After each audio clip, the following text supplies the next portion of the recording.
Thank you everyone for coming out tonight and blessing this evening, blessing each other, and sharing this moment. It is such a wonderful joy to bring the illustrious UCLA with the marvelous MinshareLA community into a year-long series. This is a thing we're embarking on this sojourn together. So how it's all going to be is that tonight we're at the Nano scale, right? We're very tiny, we're very small. And then about every 4 months we're going to do another event. So after the Nano, we're going to go to the human, so a little larger. And then about 4 months after that, we're going to go to the cultural and the national. And then next November, we're going to conclude with an exploration of the cosmic.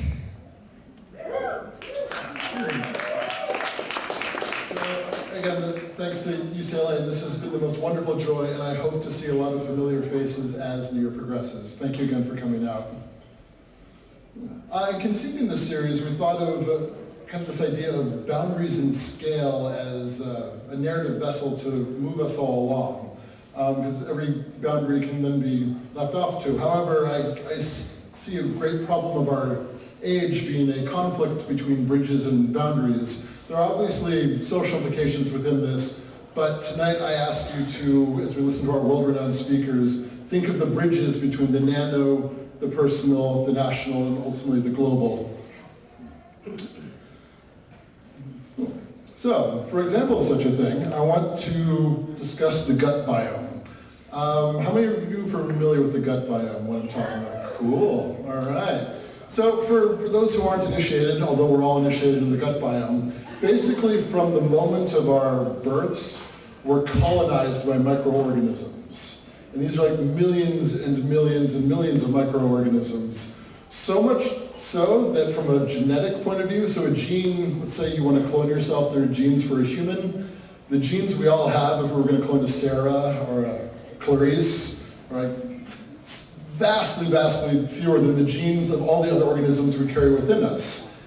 And so, as kind of a further example of this, I found that photo of Barbara Streisand, and it's her perched in Malibu, but what's somewhat interesting is those dogs she was holding are clones.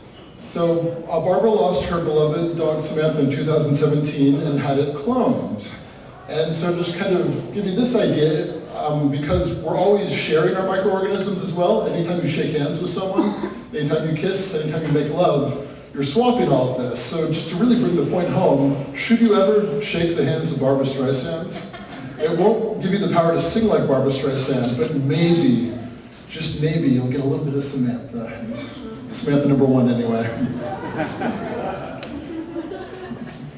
Cool. So, as I was engaged in my crash course in nanoscience and quantum mechanics to prepare for tonight's event, I came across this lovely graphic of scientific and historical knowledge, and basically starts back at the level of Newtonian physics, or the Newtonian world. This is very intuitive stuff, like if you throw a ball up, the ball will go down, what goes up, what comes down. If you sit under an apple tree and you're Sir Isaac Newton, you get hit by the head by an apple, you'll think of gravity, kind of things like this. And so this makes a lot of sense for a lot of people, and for a lot of human history, this was the way of it. And then something interesting happened in the 1700s, that a steam engine was invented, and the steam engine actually preceded the entire field of thermodynamics. So thermodynamics is like energy in the middle of the sun, and collisions and explosions. But what I find really fascinating is this is kind of like if a car mechanic invented a new machine, and that new machine would then spawn an entire scientific field that can explain what's going on in the middle of our sun and any sun throughout the entire universe. But it did start from the invention of the steam engine before the actual theoretical and then tested science of thermodynamics. And then kind of anchoring it all below, we're getting into the tiny where we're headed tonight, is quantum mechanics.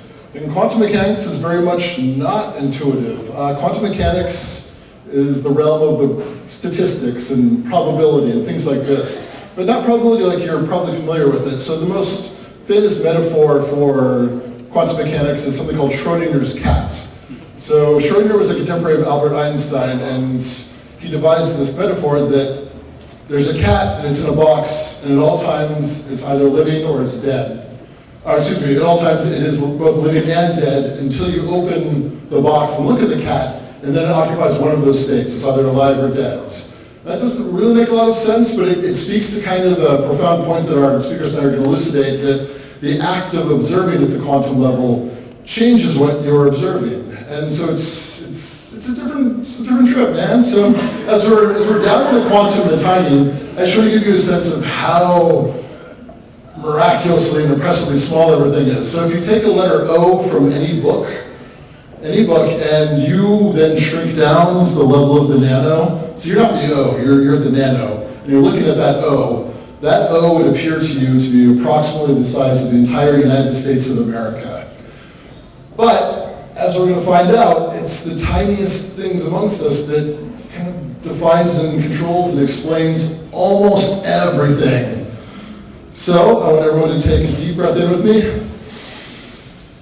and out. And let's get tiny. Yeah.